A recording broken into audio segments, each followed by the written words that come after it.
수원지법 대북송금 재판 관련 현안 입장 발표 시작하겠습니다. 대통령 재임 중 면벌은 있을지언정 면죄는 있을 수 없습니다.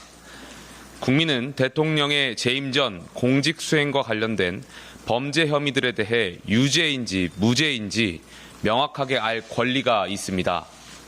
특히나 불법 대북 송금과 같은 중대한 범죄 혐의라면 그것은 대통령의 직무수행 방식에 대한 매우 중요한 정보를 알려주기 때문입니다.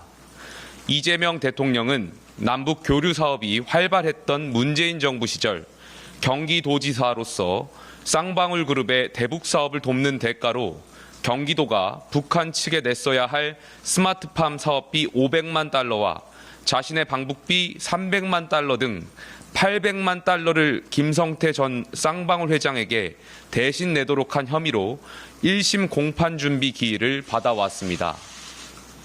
이재명 대통령은 대선 과정에서 이에 대한 혐의를 전면 부인하였으며 이 사건은 희대의 조작 사건으로 결국 밝혀질 것이라고 말씀하신 바 있습니다.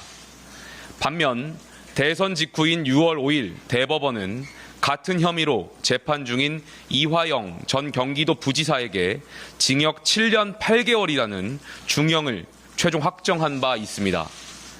국민은 대통령의 대북 사업 관련 범죄 혐의에 대해 진실을 알 권리가 있습니다. 사법부의 재판은 진실을 판별하는 최고의 권위를 갖습니다. 만약 이 사건의 담당 재판부가 재판을 5년 임기 후로 미룬다면 국민이 진실을 알 기회는 사라지고 앞으로 정부가 추진하게 될 남북 교류 사업에 대한 불신은 커질 것입니다. 만약에 누군가가 이 사건에 대해서 대통령 임기 중에 국민들이 유무죄의 진실을 알지 못하게 하는 것이 헌법 84조 대통령의 불소추 특권에 부합한다고 주장한다면 그것은 헌법으로서 헌법을 허무는 오류를 범하는 것입니다.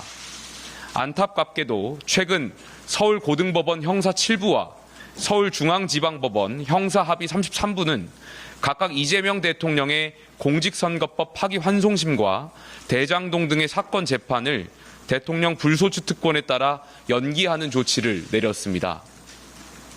국민 주권이 법치주의에 우선한다는 해석을 따른다고 해도 진실이 가려진 국민 주권은 허구입니다. 진실을 은폐하는 법치주의는 민주주의에 대한 도전입니다. 불법 대북 송금 사건을 맡은 수원지법 형사 11부 재판부는 이 사건에 대한 국민의 알 권리가 중대한 공익적 가치가 있다는 점을 헤아려 지혜로운 판단을 내려주시길 바랍니다. 그리고 헌법 84조에 대한 재판부의 해석이 서로 다르다면 대법원에서 시급히 최종 해석을 내려주시기를 바라겠습니다.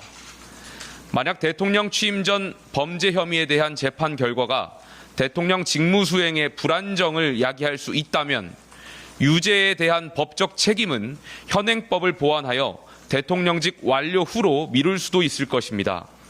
모든 국민은 법 앞에 평등합니다. 대통령의 재임 전 범죄 혐의에 대해 유무죄를 가리는 것은 국민 주권을 바르게 하고 국가 정책을 투명하게 관리하기 위해 반드시 필요합니다.